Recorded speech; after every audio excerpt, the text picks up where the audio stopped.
What's up, guys? It's Toad. I'm back with you on Friday night, as usual, to talk college football. This is probably going to be a little bit of a shorter video because it is college football championship weekend, championship Saturday. I'm going to talk about every one of these games, at least to some extent. I have an opinion on the side, at least in every single one of these. I got two plays I'm going to throw out there. I think the lines may have slightly moved, but I still think they're probably good enough. Fuck Tulane, by the way. I don't know what to say about that. And of course, I was right about Jacksonville State. My weakest lean on UNLV was not right, but I wish I played Jacksonville State, man, because I was right about the over in that one because it was basically just like, look at what happened in that Jacksonville State Western Kentucky game when they just played each other a week ago. Basically, fade whatever happened in that game, and that's what's going to happen in this game. Jacksonville State's going to win this time, and it's going to go over. But of course, a lot of that depended on whether or not Huff was healthy for Jacksonville State, and he indeed was, and he was very good in the game tonight. Very easy win for Jacksonville State. What can you do? Tulane, though, I mean, they just started off the game horribly. So, I mean, what can you even do about that? I think they had, 3 turnovers in the first, quarter and a half or something. There was an interception. Maybe it was 2. There was an interception, and there was a blocked field goal, fumble recovery or whatever you want to call it. I think there might have been another fumble in there, too. I don't even know. But Tulane just put themselves out of the game early. Ugh. Man, I wish I had a better read on it. My college football, I was on a nice run in college football, and now it's kind of regressed back to the mean a little bit. And speaking about the mean, I'm sitting still right there, right at the break even on the year, man. This is a completely lost year. I can't really believe it I guess there was going to be some regression for me after 2 huge years, the last 2 years. And unfortunately, I only started doing this show last year, but at least if people were watching me last year, they got in on the last part of that year where I was doing well. I was up pretty big last year and even way more big the year before that. I had my biggest year ever the year before that. And those 2 are, I think, my 2 biggest years or 2 of my biggest 3. So some regression was going to happen, but I still want to be on top this year, and I can still do that. I got to be a top and not a bottom.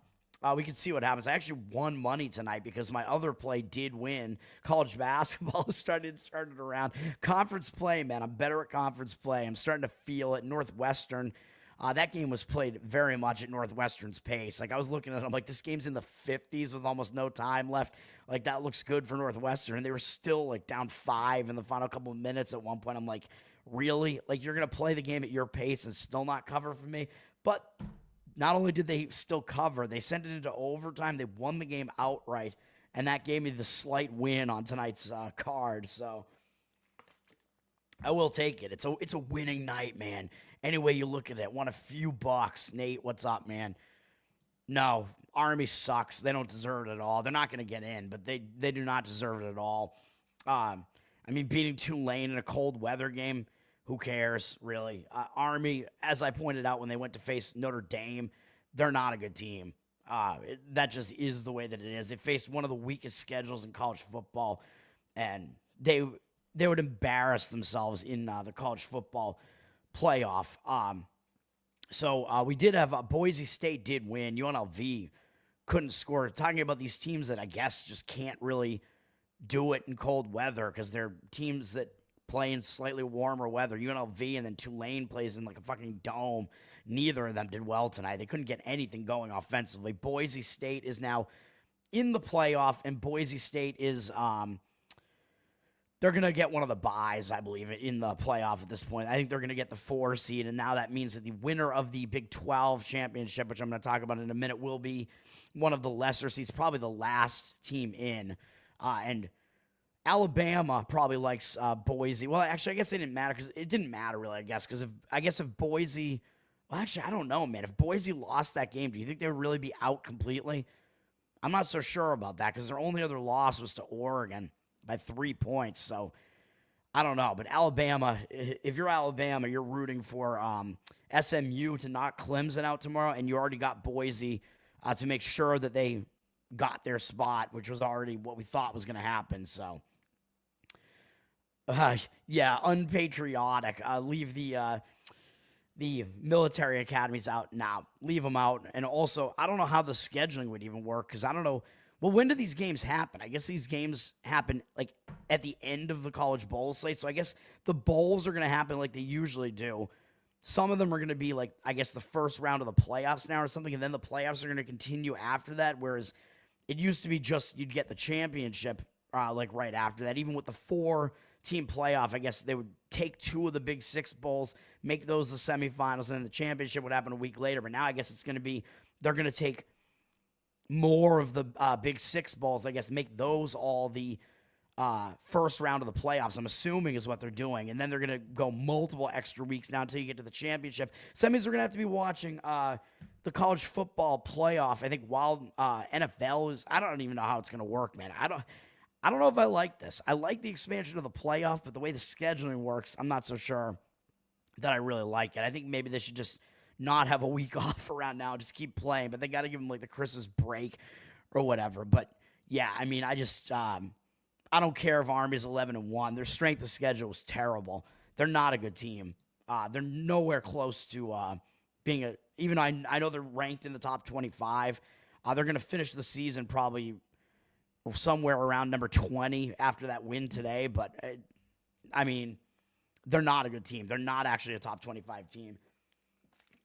And Army does play Navy next week, which I forgot to even mention that. I thought that was another reason why the game tonight, I was like, which game do they even care more about? Do they care about winning this conference more, or do they care about Army-Navy more? Because Army-Navy is an even bigger game this year because Air Force is so down this year that Army and Navy are the two. Like, and they're having, like, really up years this year, and Air Force having a very down year. So it seems like the Army-Navy game is even bigger this year than it usually is. So I don't know. So I thought maybe it could even be a potential look ahead to that game next week. I think it's next week, but maybe, well, whatever. Tulane fucked me over. Let's talk about all these other games, man. I'll go in order of the schedule, I guess. Not too many games, actually, to talk about. Only 6 games. I'm playing 2 of them on the side because when we get down to the games like this and you get to, like, focus and, like, you set your sights right on just these particular games and you start to, like, see things. And hopefully I'm seeing them correctly, but I don't know. The first game up, well, 2 of them are up simultaneously at 12 noon Eastern. The Big 12 championship is one of them.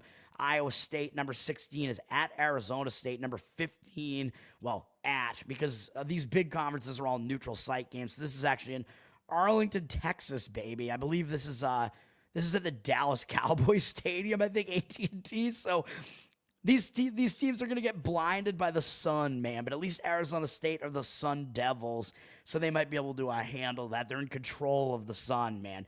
This is a crazy game, man. I mean, I don't really think many of us thought that either of these teams would be here. I mean, maybe Iowa State because their defense is decent. Maybe we expected they could potentially get to this game. Arizona State has come from out of nowhere, man. Arizona State, I mean, they were in the Pac-12 last year. They're more of a finesse team, so you kind of expect, well, will they do okay in the Big 12? The answer is yes, because the Big 12, I mean, now that Oklahoma and Texas, those would be easily the 2 best defenses in this entire conference, and they're both out of the conference now in the SEC.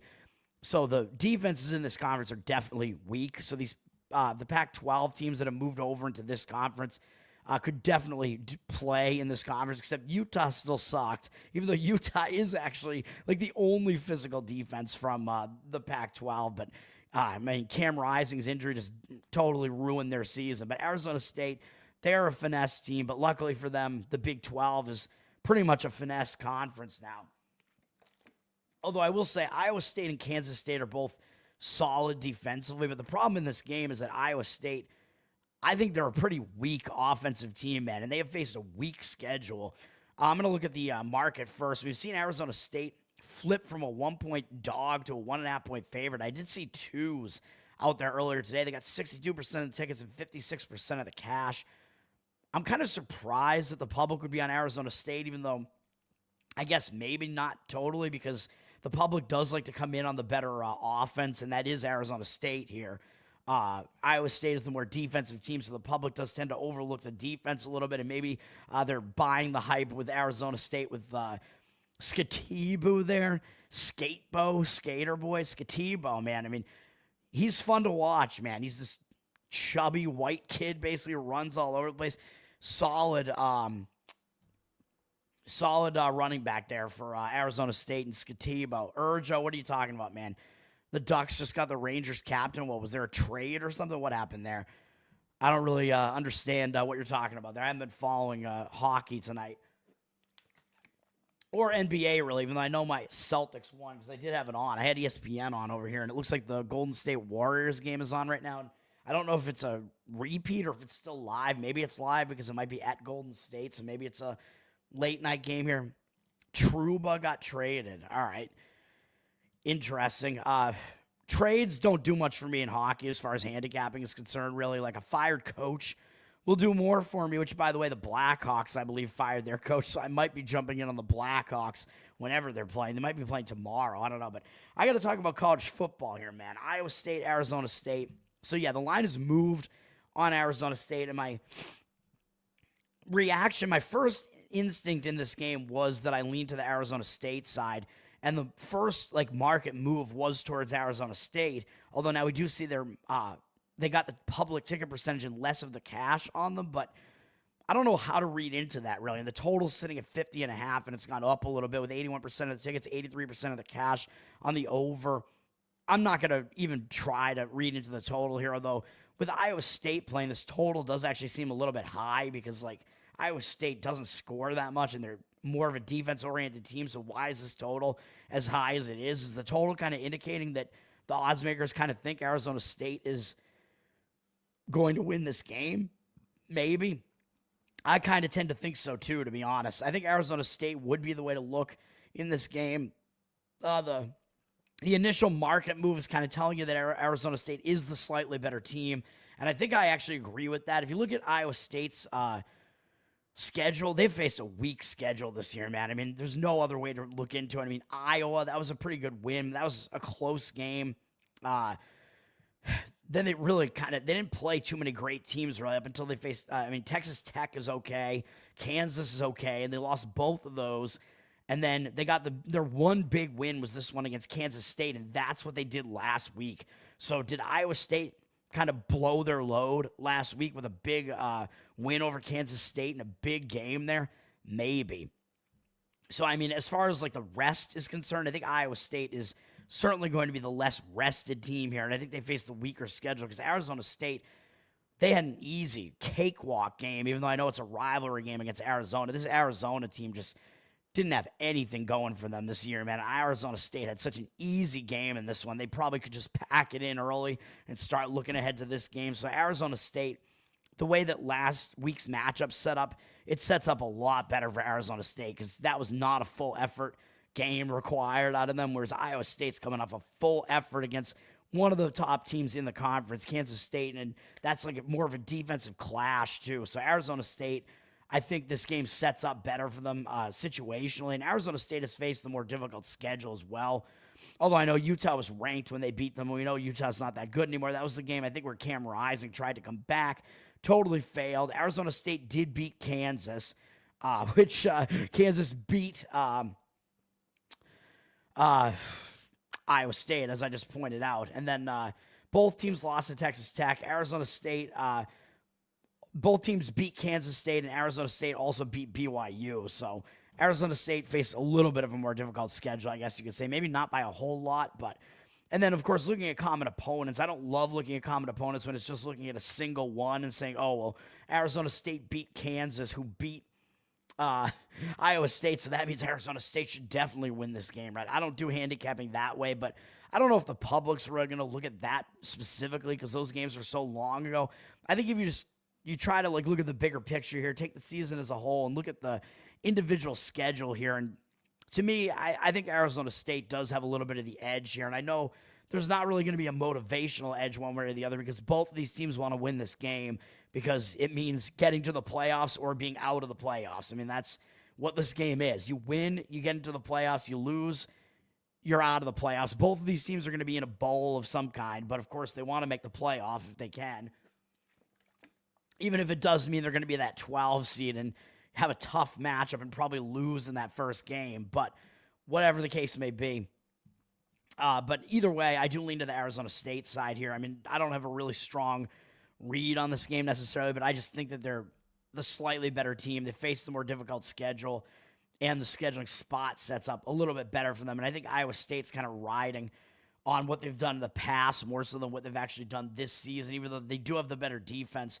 Arizona State does have the better offense. I usually lean to the better defense, but in this case, I kind of do not. So that's just that's my read on this game. I'm sticking with my initial instinct on this game, which was to Arizona State, basically based on what these teams just did the previous week, like looking at just how the scheduling situation set up in this game. I forget what else. I thought I was going to say one more thing about Iowa State, but now I don't even remember what it was going to be.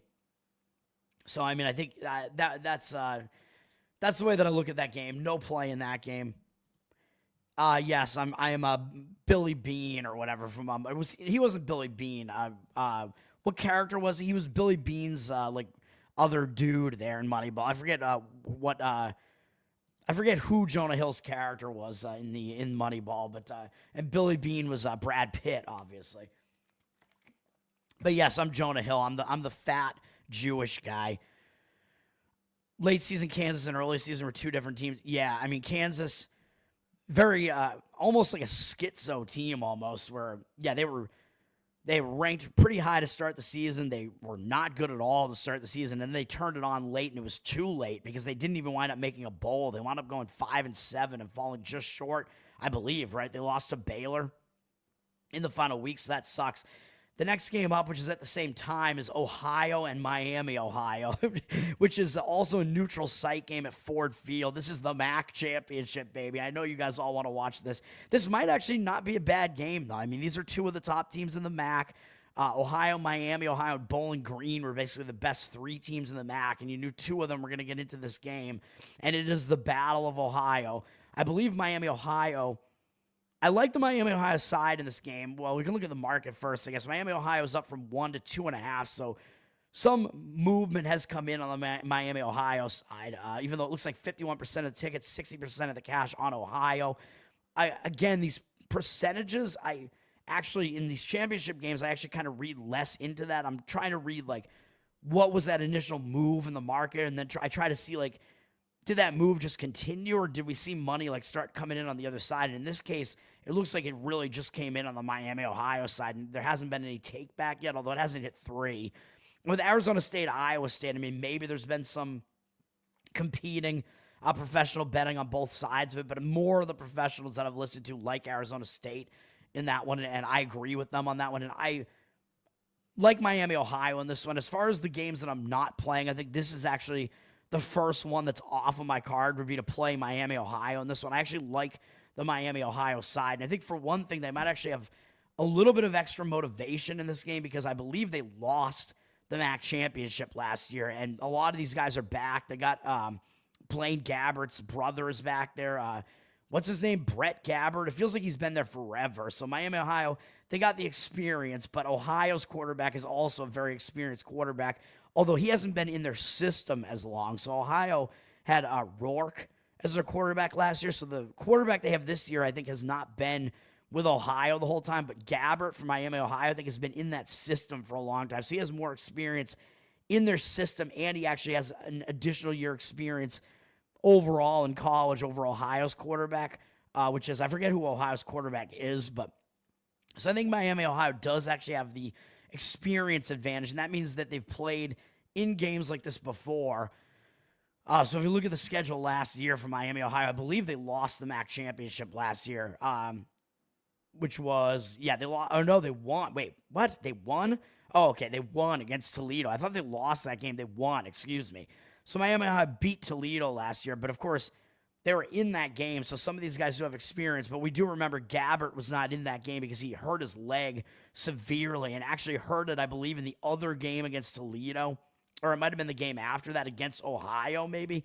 So I don't know. Actually, was it the Ohio game? Because that would be like more of like a return to the game where he got hurt. No, it was he got hurt in the prior game against Toledo, it looks like. So they actually got revenge against Toledo in the MAC championship, but I guess this does mean that Miami, Ohio is trying to become one of the first MAC teams to win back-to-back MAC titles in like a long time. So is that extra motivation? I don't really know, but it does mean they have experience being here. They've won it before. Gabbert wasn't there when they did it, but still, they have done it before. Whereas Ohio on the other side didn't make it last year. And Ohio's quarterback is Navarro, I guess. And Navarro, I think, was hurt in the middle of the season, but he is back. He's a dual-threat quarterback, whereas Gabbert, I think, is more of an air-it-out type of quarterback. But I think Miami, Ohio is actually kind of the better team to some extent on both sides of the ball. Both of these teams aren't that bad on defense or offense, but I think Miami, Ohio actually does have a little bit of an advantage in both. And looking at Ohio's schedule, Ohio, to me, it seems like they face a somewhat easy schedule. I mean, they're out of conference. They played Syracuse and Kentucky. They lost pretty badly in both those games on the road, which was kind of expected. And then faced really kind of a weak slate in the MAC. I mean, they faced all of the worst teams in the MAC. Akron, Eastern Michigan, Kent State is one of the worst teams in college football. Buffalo, not really that good. Ball State. And then they did face Toledo, who's better. Central Michigan's not good either. And then they did face Miami, Ohio. And guess what? That was their only conference loss was against Miami, Ohio, on the road at Miami, Ohio. Does that mean this is going to be revenge? Or does that mean that we can look at something here? I don't know, man. Maybe it's a little bit difficult to read because I think that was the game where Navarro actually got hurt. So maybe Ohio's going to be playing with a little bit of extra motivation here because Navarro actually got hurt in that game. So maybe Ohio should have done a little bit better in that game than they did. So maybe Ohio's got a little bit of extra motivation for that reason because it is that kind of in-season revenge type of thing. And that was the game where their quarterback went down. So I mean, stuff like that just kind of keeps me off of it a little bit, but I do think Miami, Ohio is the better team. They have faced the more difficult schedule, and they have the worst-looking record. So that's the other thing. They got a record that's one game worse than Ohio's. So it's like, but wait a minute. Miami, Ohio is the favorite. So it's kind of one of those things where the odds makers are telling you, well, the records are a little bit misleading. Miami, Ohio actually is the better team here. Miami, Ohio, I mean, they're out of conference slate. They face Northwestern, Cincinnati, and Notre Dame. Northwestern, I know they're not good offensively, at least, but they do play good defense. I mean, Notre Dame, obviously, that's a difficult opponent. That's the best opponent either of them face. Cincinnati, I mean, they played pretty competitively. They actually didn't really do that badly in any of these games. Their defense actually kind of kept them in these games for the most part. And then, I mean, UMass, they did not play well against UMass, barely winning that game. UMass, terrible opponent, but still, other than that, whatever. And then Miami, Ohio's only loss during the MAC slate was to Toledo. Toledo's good. They beat Ohio. They played Northern Illinois and Bowling Green to finish the season, and Ohio somehow avoided both of those teams. Northern Illinois and Bowling Green are two of the best teams in the MAC, and Miami, Ohio beat both of them, and Ohio didn't face them at all. So the MAC slate was significantly weaker for Ohio than it was for Miami, Ohio. And Miami, Ohio was still able to have the same conference record that Ohio did. So that, I think, tells you that Miami, Ohio is a little bit better than Ohio as well. But Miami, Ohio did face those two tough defenses right at the end of the season against Northern Illinois and Bowling Green. So that's what they're coming off of, whereas Ohio is coming off of an easier game against Ball State. So a much less physical defense, much less taxing game. So in this game, kind of like what I was talking about with Arizona State, Miami, Ohio is actually coming off the more physically taxing game there. So, I mean, I guess just take from that what you will, but I do still lean to the Miami, Ohio side there. Noah Kniga just committed to East Michigan. That's right. I thought he already had. I don't know.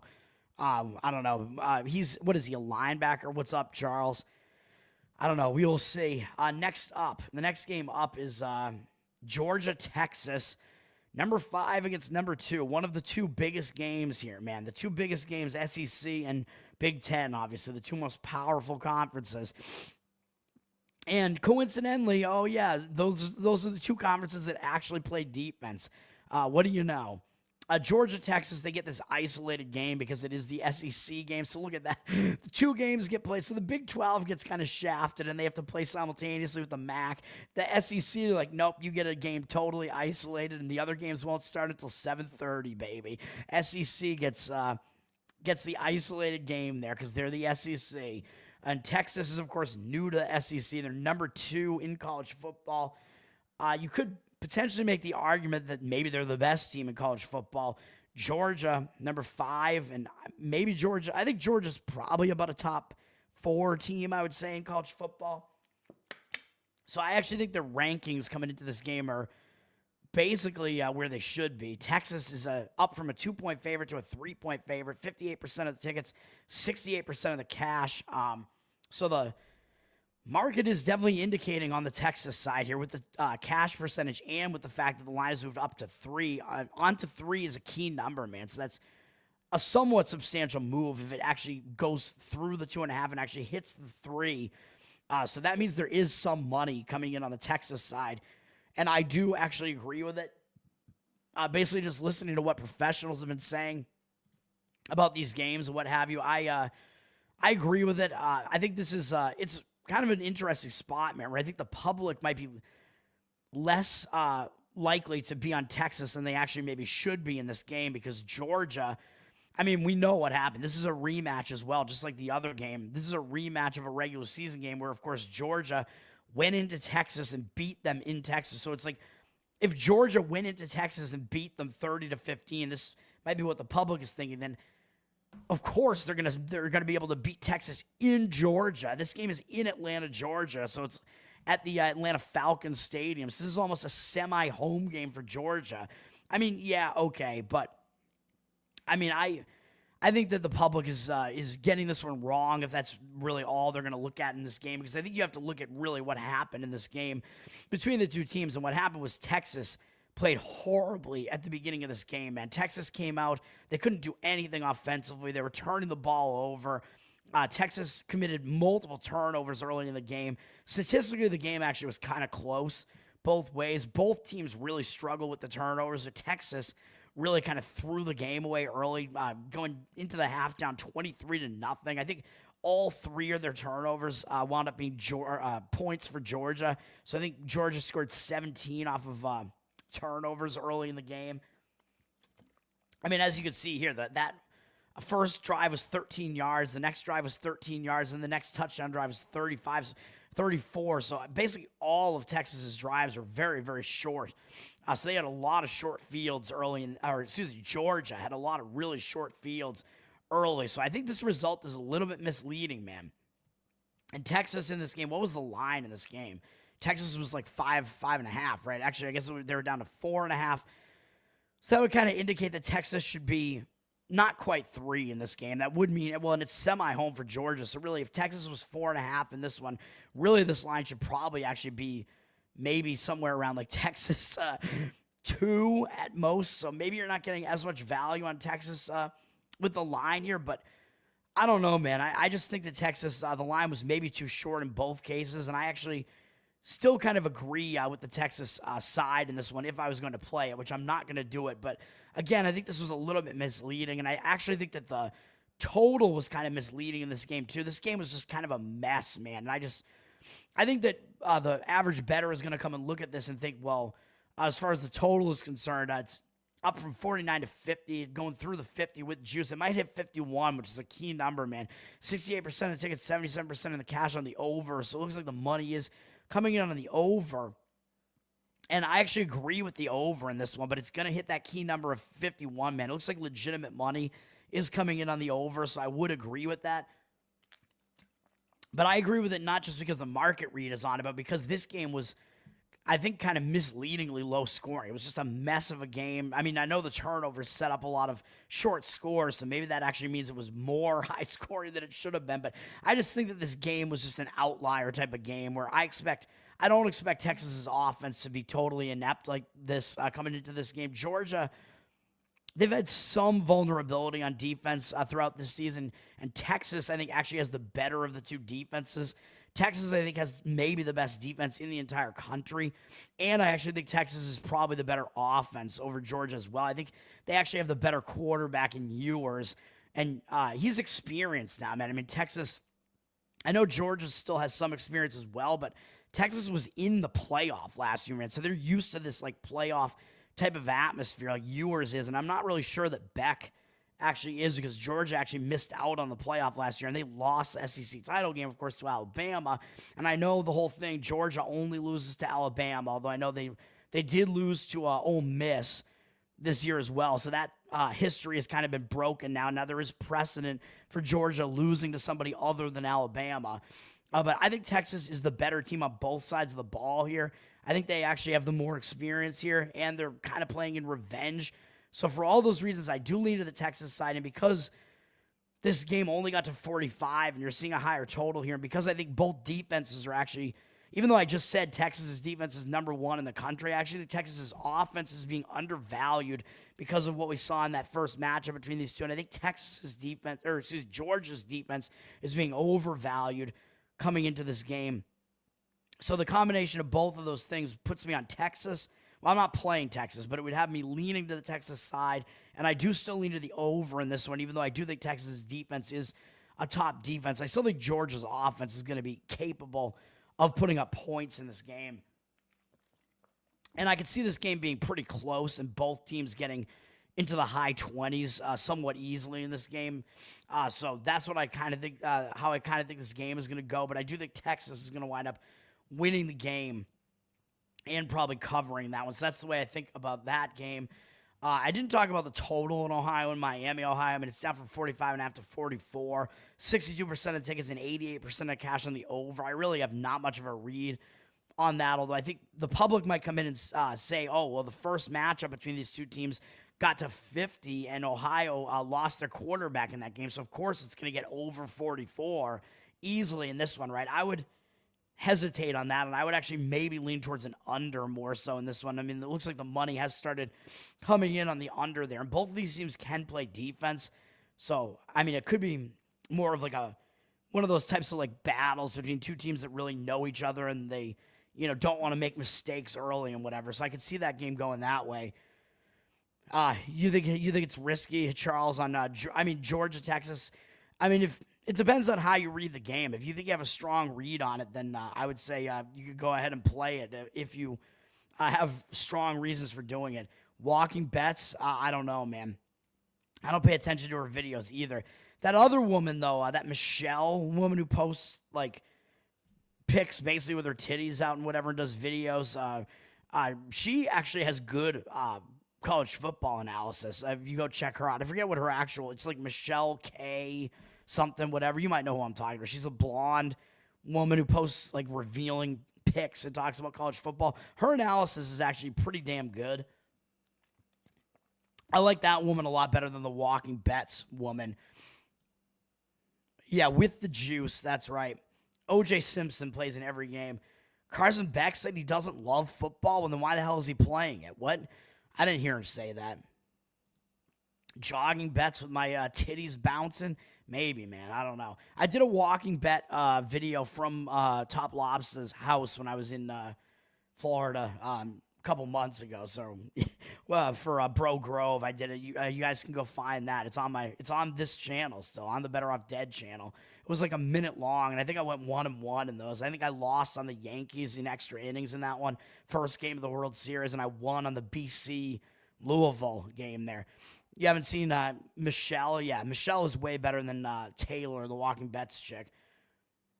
Grab ass in the locker room. You think Carson Beck is gay? I don't know, man. I mean, he does kind of have that look to him at the very least. All right, next up, finally we're going to get to one of my plays.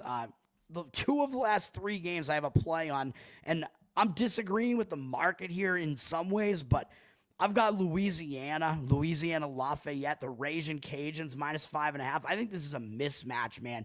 And this is actually a home game for them. So this is the first game. This is the only game, actually, on tomorrow's slate that's actually at the home team's actual stadium. It's at Cajun Field, baby. All the rest of these games are at neutral sites. Like I said, Georgia is actually a semi-home, but I mean, Texas is still going to travel, man. Texas has such a huge fan base. I still think the fan base is probably going to be close to 50-50 in that stadium, so I don't think the fact that it's at Mercedes-Benz is going to help Georgia that much in that game. But yeah, Louisiana against Marshall. I think this is a mismatch. In my opinion, I'm not even sure Marshall should actually be in this game. I like Louisiana. Louisiana's the better team. I know the odds makers are telling you that because they're sitting at 5.5, and it's actually up to 6. So get whatever the best number is that you can on this. It looks like it opened at 3.5. I don't know when that was. But it was 5.5, 6 all week, basically. But make sure that you don't have to lay a touchdown on this. They look public with 72% of the tickets and only 62% of the cash. And I hope that evens out. But like I said, I kind of put less weight on some of the market percentages in these games like this when the line has been out when it's a championship game, I should say. And there's just more action just focused on that particular game. So maybe that means I should put more stock into it. Excuse me, I don't know, but the total in this one's down from 58.5 to 57.5, and I think that a high total in this one also benefits Louisiana in this one because they're the team that has a very balanced offense.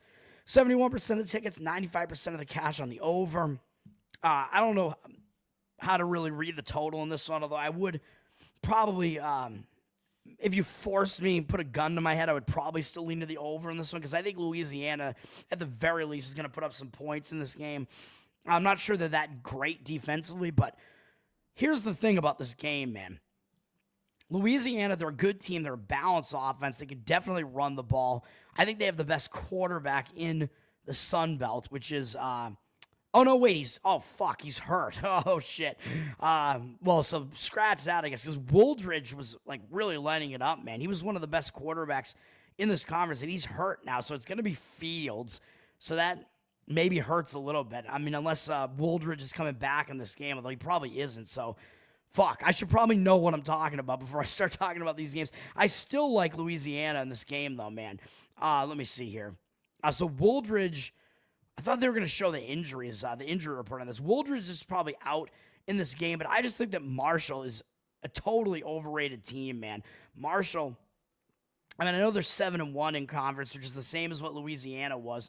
Marshall, they did play Ohio State, which is a difficult out-of-conference game. Virginia Tech, not a horrible team either, but Marshall, here's the thing about Marshall, man. I think in their in-conference schedule, they looked way better than they actually are. If you focus just on the Sun Belt, Marshall, they did not outgain any Sun Belt opponent on the entire season except for Southern Miss, who is by far the worst team in the Sun Belt. This is the only game where they outgained their opponent, and they totally outgained them. 526 to 183, fine. They dominated Southern Miss. Southern Miss is by far the worst team in this conference, but you can go look at this schedule, man.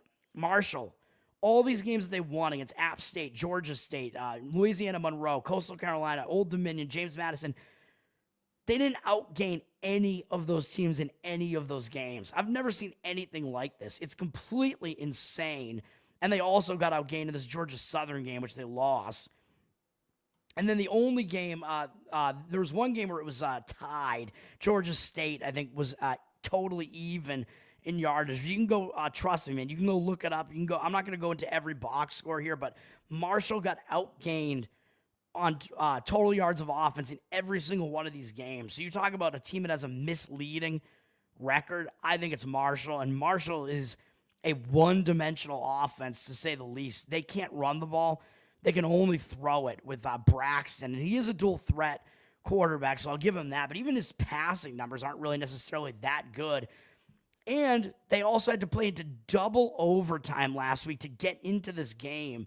They had to play double OT against James Madison. So are they going to run out of steam in this game too? Because they played 2 overtimes in a big win against James Madison. Oh, and by the way, as I said, yeah, did they get outgained in this one? Yeah, of course they did. They got outgained by a ton in this game.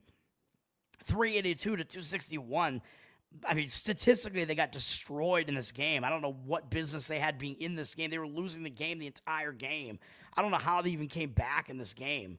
They were losing 17-0, and then I don't know what happened in this game, but they probably should have lost this game. So does that mean they feel like they're playing with house money? I don't know, because for the whole season, they've been kind of near the top and expecting to be in this game. Louisiana, even though they're without Wooldridge now, they're just the more consistent offense. Louisiana can run the ball, man. They can definitely run it on the ground, so that should take some of the pressure off of their other quarterback here. They have some really good rushing statistics here.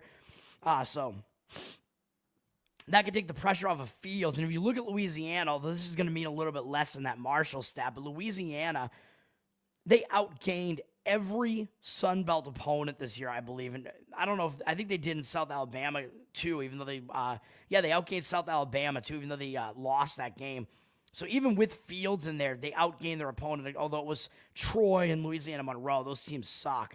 But they still outgained every one of their Sun Belt opponents. And the only games where they got outgained on the entire season were against Wake Forest, which they only got outgained by like a few yards in this game, I think. Yeah, by 6 yards. And they won against Wake Forest, an ACC team. And I believe they got outgained by Tulane, which I know Tulane sucked tonight, but Tulane's a pretty good team. Oh, no, Louisiana outgained Tulane, and they lost the game because they were -2 in turnover. So I don't even know what other game. There was one other game where they got outgained. I don't even remember what game it was. So one of these other games they got outgained. I forget what it was, but you take a little bit less away from that because Wooldridge was really lighting it up, and he's hurt. But still, I mean, this is still the same Louisiana offense for the most part as far as their schemes. They still run the ball a lot. Marshall looks way better than they actually are. So I think Louisiana is actually being a little bit shortchanged on this line. I think this is a bigger mismatch than the line would suggest, even without Wooldridge in this game. So give me Louisiana minus the points in this one, the Raging Cajuns. I just think that Marshall statistic is too much to ignore, man, that the only Sun Belt team that they outgained all season was Southern Miss. Like, basically that means that they should have lost pretty much all of their other games that they played, and yet they won them all. And it's like it can't continue. And Louisiana, as I was pointing out, they had an easier game last week against UL Monroe. I know I lost money on that one. I had UL Monroe as a cover in this one, and they were certainly in the game. They were only down 4 points in the fourth quarter, but this was an easier game for Louisiana in this one. They outgained UL Monroe. I mean, they made some mistakes in the game, but whatever. It was an easier game for Louisiana. Louisiana was already in this game. They were already going to host this game, I believe. So that game really didn't matter a whole lot to them. So they had a much easier game, whereas Marshall had to battle for their lives against James Madison, man. That was so much more of a battle. And now they're playing 2 straight road games, by the way, Marshall. So that's another factor here. Actually, I'm sorry. Actually, it's 3 straight road games. They were at Old Dominion, at James Madison, and now they're at Louisiana. So this is going to be their 3rd straight road game, and they played a double overtime game in that game last week. So which team do you think is the team that's going to have a little bit more rest here? Yeah, I think it's going to be the Raging Cajuns in this one. So that's the way I look at that game. I mean, I'm playing the game. Louisiana, -5.5 in that one.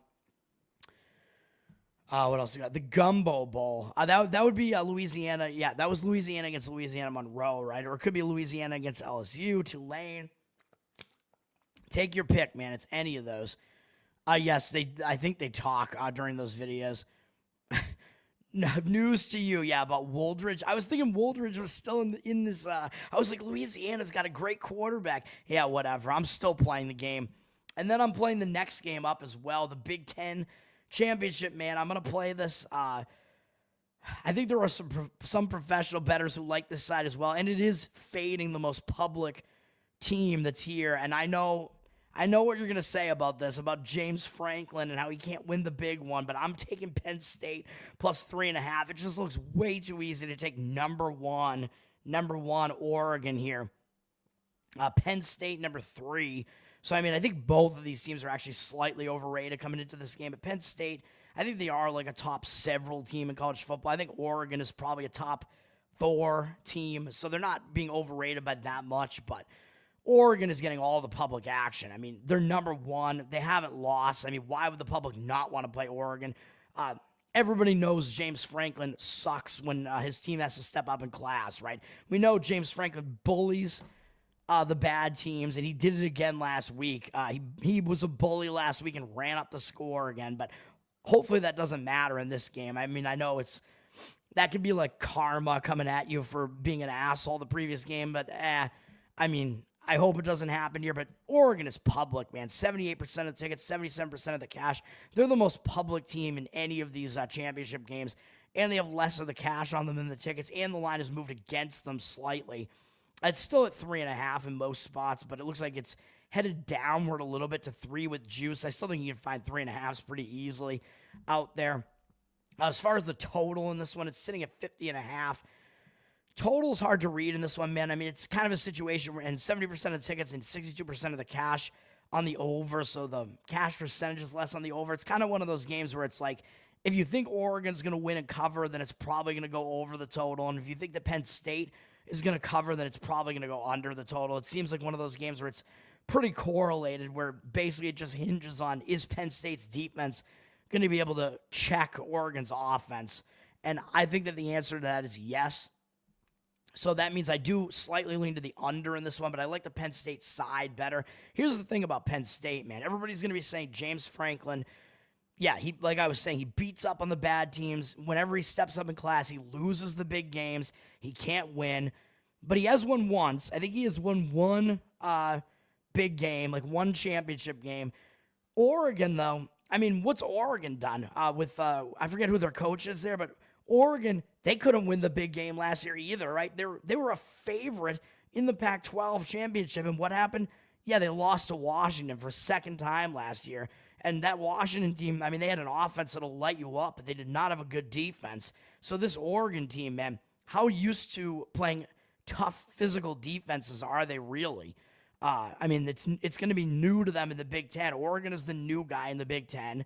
So, and I mean, the same goes for Arizona State in the Big 12, by the way. So that's one thing where it's like the staple like team of the conference might want to might be extra motivated to hold serve. Even though I said I do actually lean to Arizona State and Texas against the conference mainstays in those two championship games, but I do think that Penn State is going to have sort of that motivation for that reason as well. Like these teams that have been in this conference forever, it's like they want to defend their own territory, basically. And like, who the hell is this new guy? You know what I mean? Like, so that might give that team a little bit of extra motivation. And it does also mean that the team that has already been in that conference is used to playing in this particular venue. And I think for Oregon, it's actually more unfamiliar than it is in these other games because, like, Texas going to Georgia, I mean, that's not that weird of a travel spot for them. Arizona State having to play in Texas, that's not that weird either.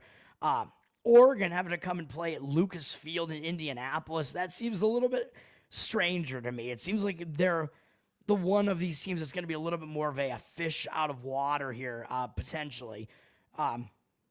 Out of all of these games. So, I mean, that has me leaning against Oregon as well, but I just think it's more that the line just looks suspicious to me, man. It looks too easy to take Oregon here. The public is coming in and doing that, and it's like, well, something's got to give here because the odds makers, I mean, yeah, it's a neutral field. The odds makers are telling you Oregon's the better team, but they're just telling you they're not that significantly better, and I agree. That is true. I think that this game is, this game kind of has like coin flip written all over it. So it's kind of that game where you want to take the points in this one. I think Penn State has the better defense, the more physical defense. And you know what I always say in a big championship game like this, it's either you take the team that's definitively the better team or you take the team that's the better defense as an underdog if the better defense is the underdog. And I think that's what you're getting with Penn State here. Oregon, I mean, how many physical defenses have they played this year? I mean, look at their schedule. I mean, I guess Ohio State and Michigan and Wisconsin. Okay, fine. So those are the physical defenses they played this year. And what happened in those games? They had a really close game against Ohio State. And by the way, Ohio State put up a lot of points against them. So this Oregon defense is maybe a little bit vulnerable. I mean, the better offenses that they faced were able to put up points against them. Boise put up 34. Ohio State put up 31 against them. So they have been a bit vulnerable against the better offenses they face, and it's really just kind of those two. And then the Michigan defense, yeah, I mean, Michigan's defense wasn't able to do a whole lot against them. Wisconsin's defense, however, I think Wisconsin is more comparable to Penn State, and that Wisconsin defense, I mentioned that game. It was almost a play for me. Wisconsin, more similar to Penn State with how physically they play on defense. I think this Michigan team a little bit down this year, but Wisconsin, I mean, they definitely like to beat you down, man. Wisconsin, I mean, I know they didn't even make a bowl this year, but I do think Wisconsin may actually be a little bit better than Michigan this year. Possibly. I'm not really sure. Well, I'm not 100% sure about that, but still, I think Wisconsin, their style of play was more equipped to hold Oregon down, and Penn State kind of plays similarly to that, where it's like, we want to slow the pace down, we want to run the football, we still can throw it, like, to give you like a change of pace, and we're going to play good defense. However, I think Penn State is basically like Wisconsin is basically Penn State light, is basically what I'm trying to say. I know Ohio State's a little bit better than Penn State, but Ohio State, Penn State, I mean, those teams are almost as good as each other, man, in my opinion. Those are both similar styles as well. Those teams like to play physically on defense, and both those teams can play offense. Penn State's offense, I think, is being undervalued a little bit, man. This Penn State offense can actually score. They can actually put up points with, I know they've had some quarterback injuries a little bit with Alar there, or Alar, I don't know how you pronounce his name, but I think he is healthy right now, so he is going to play. He was injured a couple of games here, but I think he's going to play. And Penn State had an easy game last week, man, against Maryland. I mean, they just wiped out Maryland. As I said, they did run up the score because James Franklin is a dick, and they threw the ball, even though they were winning by like 30 or whatever in the game. It was just, yeah, let's get another touchdown just to rub it in their face, whatever. It was their final home game. So hopefully that doesn't come back to bite them in the ass. But they had a much easier game in that game, man.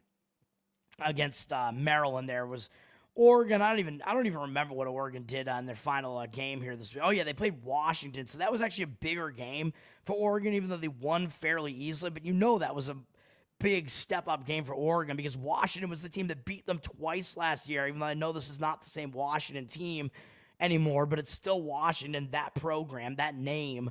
Some of those guys are still the same there. So Oregon, they got revenge against Washington, man. That was a big game for Oregon. I'm not going to say that this game doesn't matter. I mean, it's the Big Ten championship. Of course it does matter, but Oregon, they're going to be in the playoff regardless of what happens in this game, which, by the way, I forgot to mention this for these other games. Of course, those lower conference games, MAC and Sun Belt or whatever, those have no playoff implications, obviously, but Georgia, Texas, SEC, and Penn State, Oregon, it doesn't matter which team wins this game as far as who gets into the playoffs.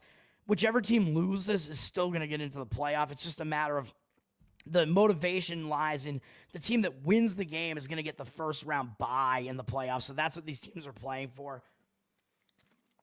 I think if Georgia or Texas loses, they're still going to be in the playoff. I mean, that's what the rankings makers are telling you. I mean, there's no way their rankings is going to drop so far they're going to be out of the playoff, any of those four teams. It's just a matter of the team that wins is going to get a bye. So Oregon, I mean, they're coming off a game that mattered to them in revenge against Washington. That's a big win. They do want to win this game, but, I mean, they don't need to win this game. They are going to be in the playoff regardless. And I think Oregon, the further you go, man, and the longer that you're undefeated, Oregon's the only undefeated team left in college football. I almost said basketball. In college football, you have a target on your back, and that target just becomes bigger and bigger the longer that you're undefeated, man. So I think Penn State is really going to get up for this game. And Penn State, they're kind of playing with house money here, man, because they did not expect to be here. Everybody was saying it was going to be Ohio State and Oregon. It was going to be Ohio State. Ohio State beat Indiana, and then all Ohio State had to do was beat Michigan, and this game was going to be Ohio State against Oregon, the rematch. So nobody really expected Ohio State to lose that game outright against Michigan, and it happened. And Ohio State is now not in this game, and Penn State is in this game. So I think from the public perspective, it's like, well, Penn State kind of shouldn't even be here, right? Even though they're making fun of Ohio State for losing to Michigan, it's kind of like, well, Penn State only got into this game by default because Ohio State sucked it up against Michigan. So I still think the feeling is kind of like Penn State kind of shouldn't be here. So I think that's good for Penn State because that aspect of it where it's like this team shouldn't be here. Like they don't deserve to be on the same field as Oregon. I don't know if people are going that far, but still. And it should have been Ohio State here. Like that is what some people are saying. So I think that motivates you as an underdog a little bit more if you're Penn State. And on the other side, Penn State has no pressure on them in this game, man. They're going to make the playoff regardless. They weren't expected to be here. So they're like playing with house money here.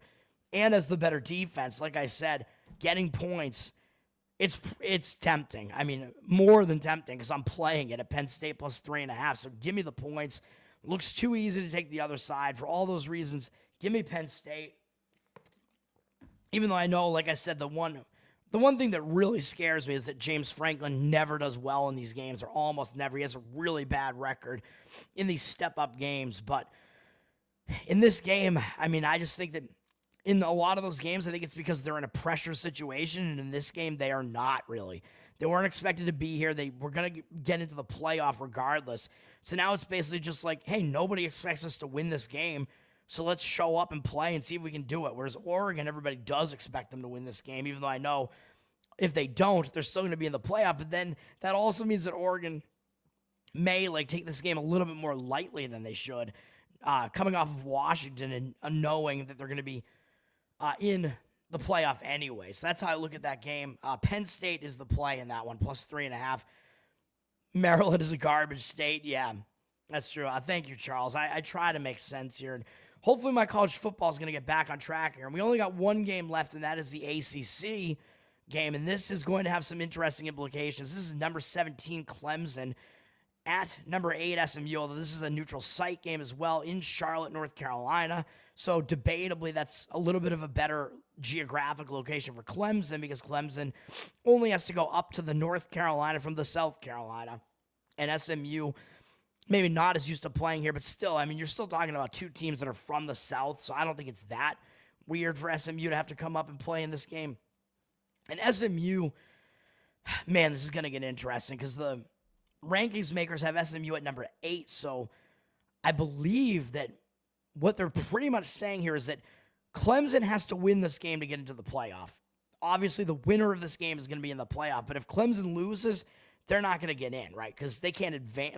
They're 17 right now, so the only way they can get into the playoff is if they win this game. But it gets a little bit interesting because if Clemson does win this game, is SMU still in or are they out? That is the question. How far does SMU fall if they lose this game? And I think if that happens, you're going to see people start flipping out if Alabama gets in instead of SMU. It's going to be crazy if that happens, man. And I think that Alabama deserves to be in the playoff. I think that Alabama is better than some of these other teams. They're better than these Big 12 teams for sure. I think Alabama is maybe a top 5 or 6 team in the country. And I think SMU is just slightly worse than Alabama, not by much.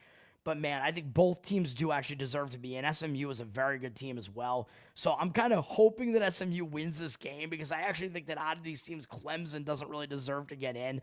I don't think they're that great a team this year. But Clemson, I mean, they're a staple of the ACC, and everybody expected them to be here at the start of the season. And then throughout the season, it looked like there was no chance they were going to be here, and now they are. Even though they lost last week, they're still here. Oh, and by the way, I was going to say Georgia. I forgot to mention Georgia because one of my first reactions was, well, maybe we want to play Georgia against Texas because Georgia looked like such ass in their last game against Georgia Tech. But here's the thing, man. I mean, yeah, Georgia looked like ass against Georgia Tech. I'm sorry I'm schizo here. I'm going out of order here a little bit here, but I want to get all my thoughts into this video here, and I forgot to talk about this. Georgia, yeah, they almost lost to Georgia Tech, so that made Georgia look a little bit worse than they actually are. Georgia was a big favorite in that game. They should have won more easily, on paper at least. But here's the other thing that would, I think, completely negate that, and that's what, well, yeah, Georgia didn't play that well in that game, but what happened in that game? They had to play 8 overtimes in that game, man. So do you think Georgia is going to be a little bit tired maybe coming off of that? I would have to imagine they probably are a little bit tired coming off of that. So I think that kind of negates the fact that the sentiment might be, well, Georgia sucks because they almost lost that game.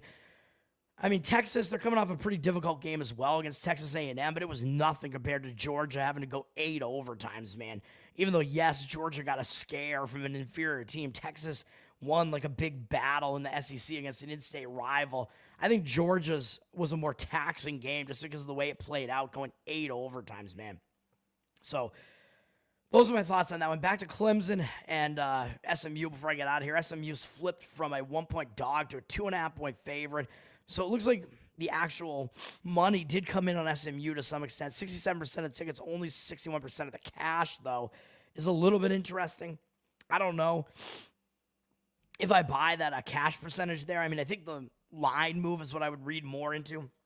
I think that initial line move was actually real because I've listened to some professionals talk about this game too, and I think they do tend to agree with the SMU side here. The total is up from 55 to 55.5. 67% of tickets on the over, 71% of the cash on the under. Total is hard for me to read, man, because I know SMU put up points last week. They put up 30-something points in a blowout win over, I don't even remember who they played. They had a much easier game than Clemson did as well. SMU, they beat Cal 38-6, a much, much easier game for SMU. So they're going to be the team that's less taxed coming into this game for sure, because Clemson had a much bigger game up against their big. They had an in-state rival last week. I mean, it was rivalry week. They had to play South Carolina. South Carolina's pretty good, man, and they're good defensively, and they beat you up, man. So Clemson, I mean, that 17-14 game there. So 3 out of the 4 teams in the games that these teams played last week did not score a lot. But it does look like the public is still not being dissuaded by that, and they're still coming in on the over here. But to me, this total looks kind of strangely high to me, and I think it's maybe kind of another situation where if you like SMU, that kind of means that you like the over, because SMU is a team that could score a lot.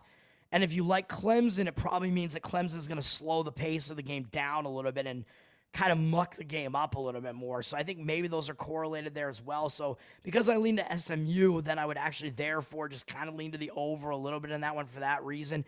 And because I think maybe this result was a little bit misleading between South Carolina and Clemson. I mean, these teams, they put up some offense in this game, man. This is not like that Georgia and Texas game where they didn't put up a whole lot of yardage, even though I think that game is actually maybe being under totaled as well. But yeah, I mean, this game, though, these teams both put up 400-something yards of offense, and I think they both had turnovers at, like, crucial moments in this game. I think both teams were, like, driving when they had a lot of their turnovers. Those turnovers set up a lot of long fields and took away a lot of scoring opportunities and took, like, a lot of time off the clock. You know what I mean? Because it was like a team would have a long drive, get into the opponent territory, they're about to score, and then they turn it over, and then the other team has to go back the other way. So that's a recipe for a very low-scoring game, and that's how this game played out. So I think this was misleadingly low scoring based on the yardage that was put up in this game between South Carolina and Clemson. And, of course, SMU themselves, they put up a lot of points. Both of these teams are certainly capable of driving up and down the field, and SMU, I don't think they're as good defensively as South Carolina is. I mean, they're not an SEC defense. I do think that they're a more potent offense, though. I mean, SMU, very good offense. I think they're a much better offense than Clemson is and than South Carolina is. But for all those reasons, I think the over does kind of make a little bit more sense in this one, but I also like the SMU side. And the other thing about the SMU side is if you look at what these teams did against the conference foes, SMU had a better margin of victory, like basically across the board in all these games against common opponents. Like if you look at the common opponents they played, which I forget how many of them there are, but SMU, we can go through it, I guess. SMU, they beat Florida State by 20-something. They beat Louisville on the road by 7. They beat Stanford by 30 on the road. Beat Duke on the road. I don't know how many of these are common opponents, but a lot of them were. They beat Pitt by whatever. I bet them in this game. They beat them by 23. Beat BC by 10. They beat Virginia by 26, and they beat Cal by 32. So then if you go and you look at the other side of this, and you look at Clemson, Clemson was not putting up big margins of victory like SMU was, man. They beat Stanford by about the same. Blew them out, but Florida State, they didn't beat by as much, only beating them by 16. They only beat Virginia by 17. They lost to Louisville at home. Pitt, they only beat by 4. So the common opponents, Clemson did worse against every common opponent except Stanford. So SMU had better margins of victory, significantly so, against all the common opponents except that one. So that kind of tells me something, even though I know each game is an individual situation and whatever, but when it's, you know, that big of a sample size and it's like 4 or 5 common opponents, that starts to be something you can actually look at as far as being like an actual trend, essentially. So I do like SMU for all those reasons.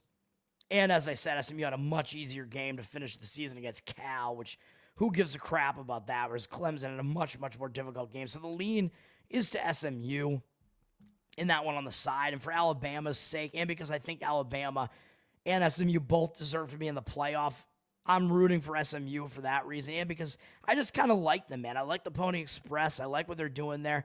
I like that offense. And SMU, I know I'm not going to say they're the more experienced team being in a situation like this because they're new to the ACC and whatever. We know Clemson, Dabo Sweeney, they're always in situations like this. They've been here repeatedly. We know this. They have experience. I don't know how experienced their actual personnel is this year, but SMU, at the very least, they have a very experienced roster in playing with each other. So they have a lot of team chemistry because they had a lot of returning starters coming back for this one, even though I think their quarterback, Jennings, is actually new to the offense, and he was getting up to speed early in the game. But other than that, they have a lot of the same pieces on this SMU team. So they do have a lot of chemistry developed, at the very least, on that SMU team. So I think that's it, man. That's all the conference games. I did it in about an hour. Focusing more on these games, though, than I usually do on individual games because there are fewer games here. So I figured I would kind of go all out and talk about every one of these games. And I think that's going to do it. If you like SMU, you're a top. Yeah, and Clemson, you're a bottom. That's right. The overs mean you're a top, pretty much, even though the public likes overs. So I tend to not like overs. Nate, you like the Mustangs? Yeah, I still haven't watched the Pony Express documentary. I'm apologizing if I'm, like, popping a little bit here because I put my dynamite stick back in earlier this week because everybody was saying my levels were always too low. So you can let me know. Hopefully they're not too high now.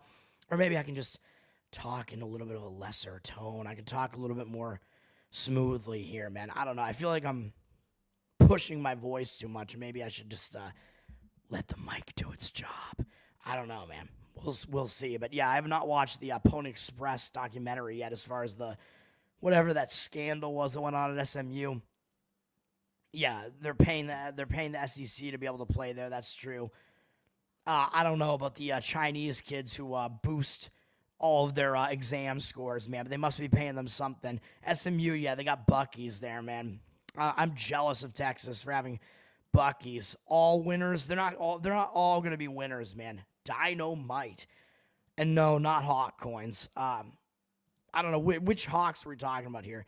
Yes, that's right, Charles. You like that sexy voice. I'm about to get out of here. My two plays tomorrow once again are the Wooldridge-less Louisiana Raging Cajuns -5.5. But it's also a play against Marshall, man. I think Marshall has severely overperformed this year and probably shouldn't be in this game.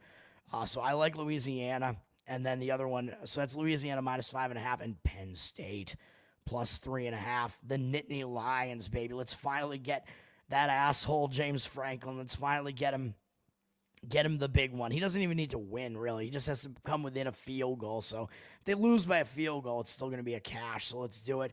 Thanks, guys, for hanging out. I'm Tower Gang Toad. I will be back tomorrow to break down college basketball. Hopefully it's a lighter college basketball slate because I think we're at the point where holiday break kind of starts happening for these colleges, I hope. So hopefully it's not a huge Saturday slate that I have to break down when I wake up because there's going to be that. There's going to be NBA, and there's going to be NHL is always a big Saturday NHL card. So I probably will have some hockey plays tomorrow as well.